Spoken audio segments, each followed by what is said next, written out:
आज हम बात करने वाले हैं एक बहुत ही इंपॉर्टेंट टॉपिक के बारे में जिसको हम कहते हैं स्टिक प्लेट मेथड। अब ये स्टिक प्लेट मेथड जो है ये माइक्रोबायोलॉजी में बहुत ही इंपॉर्टेंट है। अगर आप एक माइक्रोबायोलॉजिस्ट हैं या माइक्रोबायोलॉजिस्ट बनना चाहते हैं तो आपको सबसे पहले इसी टेक्निक को सीखना पड़ेगा। आपको ये टेक्निक आनी बहुत ही ज़रूरी है क्योंकि यही बेस है। माइक्रोबायोलॉजी में क्या होता है कि हमें प्योर कल्चर की काफ़ी ज़रूरत पड़ती है। प्योर कल्चर क्या होता है कि जो बहुत सारे कल्चर्स हैं, मान लीजिए आपने सॉइल से कोई बैक्टीरिया को आइसोलेट किया, और उसमें एक बैक्टीरिया तो होगा नहीं, बहुत सारे बैक्टीरिया होंगे। तो आप क्या कर सकते हैं, आप उनमें से प्योर कॉलोनी को प्राप्त करने की कोशिश करेंगे।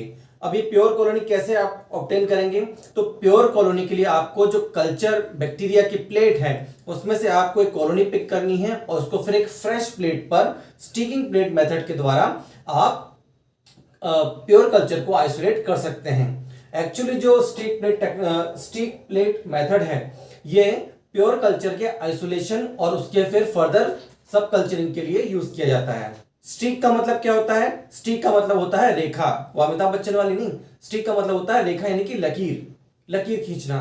तो आप क्या करते हैं कि एक ओल्ड कल्चर से या एक प्रीवियस कल्चर से एक नया प्योर कॉलोनी प्राप्त करने के लिए स्टिक प्लेट मेथड के द्वारा एक फ्रेश कल्चर या प्योर कल्चर प्राप्त कर सकते हैं। ठीक है, तो ये जो स्टिक प्लेट मेथड है ये वास्तव में सबसे पहले कोशिश की गई थी रॉबर्ट कोच के द्वारा। जो डेवलपमेंट किया गया था इस मेथड का, जो बेस तैयार किया था वो रॉबर्ट कोच ने तैयार किया था। इसको डेवलप किया गया था, वो रॉबर्ट कोच के द्वारा डेवलप किया गया था। लेकिन इसमें जो सबसे बड़ा हाथ था वो लॉफलर और गैफरी का था। ये दोनों वैज्ञानिक थे जिनकी वजह से प्योर कॉलोनी के आइसोलेशन की इस टेक्निक को डेवलप किया गया। बहुत ही सिंपल टेक्निक है लेकिन बहुत ही इंपॉर्टेंट टेक्निक है, तो आप इसको ध्यान से समझते जाइएगा। अब बात कर लेते हैं ग्रोथ मीडियम के बारे में। अब आपको आइसोलेशन करना है किसी बैक्टीरिया का, तो बैक्टीरिया को बेचारे को खाने पीने के लिए कुछ देंगे या नहीं देंगे, तो हम क्या देंगे उसे, हम उसे ग्रोथ मीडियम प्रोवाइड करते हैं। जनरली जो बैक्टीरिया होते हैं उनको आइसोलेट करने के लिए न्यूट्रिएंट अगार मीडिया का यूज किया जाता है।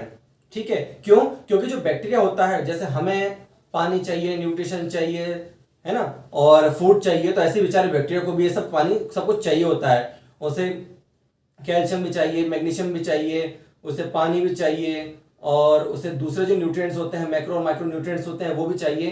तो अलग अलग बैक्टीरिया का अलग अलग नेचर के हिसाब से उसको थोड़ा बहुत कम ज्यादा न्यूट्रिएंट्स की जरूरत पड़ती है। तो मैंने जैसा कि पहले बताया कि न्यूट्रिएंट अगार जनरली बैक्टीरिया के लिए यूज किया जाता है। और ये जो अगार होता है, इसको आपने देखा होगा, एक डिब्बा होता है लेबोरेटरी में, एक पैकेट होता है, एक बॉक्स होता है, इसका इस पर लिखा होता है अगार अगार, है ना। तो ये अगार क्या होता है, अगार वास्तव में समुद्र में पाई जाने वाली एक खास तरह की घास होती है, ग्रास होती है, जिसको कि प्यूरिफाई करके उसको प्रोसेस करके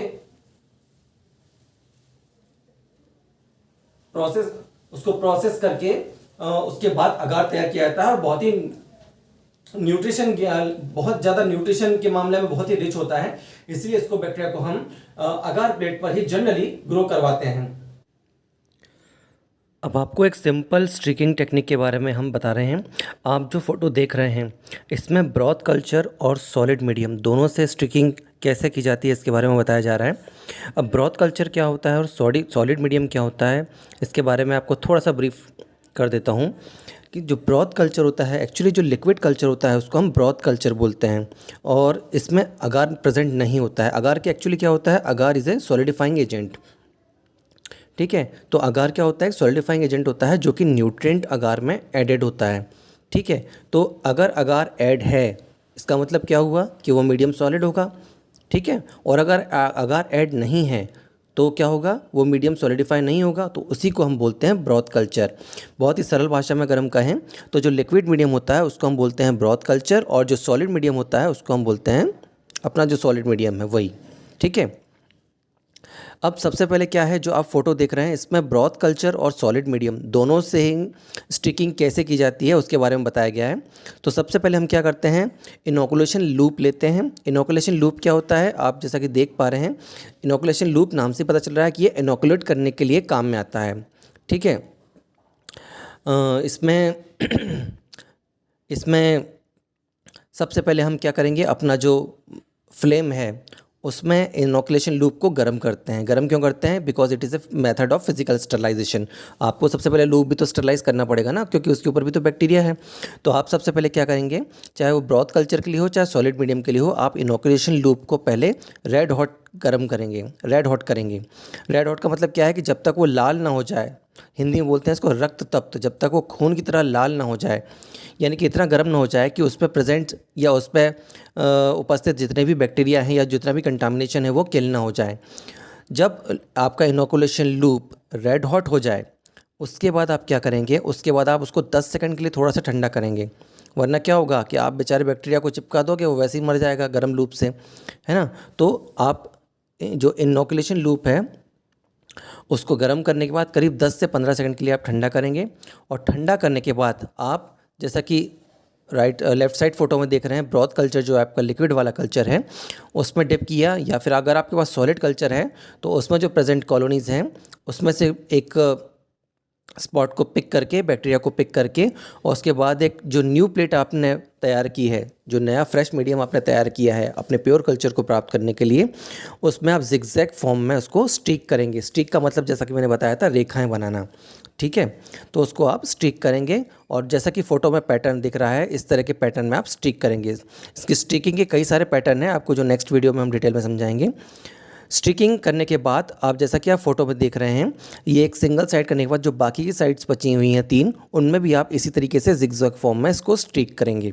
ओके, जिगजैग फॉर्म करने से क्या फ़ायदा होता है कि एक तो जो कॉलोनी की प्योरिटी है उसको प्राप्त करने की संभावना काफ़ी ज़्यादा बढ़ जाती है, हमें सरफेस एरिया भी उसका ज़्यादा मिल जाता है। इस प्रोसेस को करने के बाद आप जो आपका लूप है उसको दोबारा से आप रीफ्लेम करेंगे। रीफ्लेम का मतलब होता है आप उसको दोबारा से गर्म करेंगे और उसको दोबारा से ठंडा करेंगे।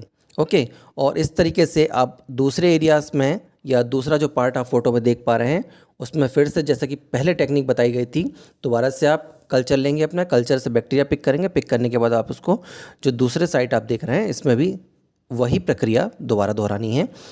ये सारी प्रक्रिया दोहराने के बाद अब आपकी प्लेट को आप करीब करीब 24 घंटे के लिए इंक्यूबेशन के लिए छोड़ेंगे।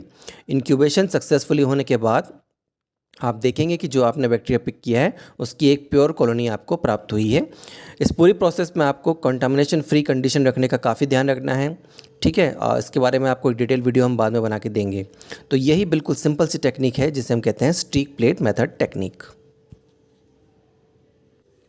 इसके अलावा और भी बहुत सारी आइसोलेशन टेक्निक्स होती हैं जिनके बारे में हम नेक्स्ट टाइम आपको वीडियो में बताएंगे। अभी आज के वीडियो में इतना ही। Thank you so much.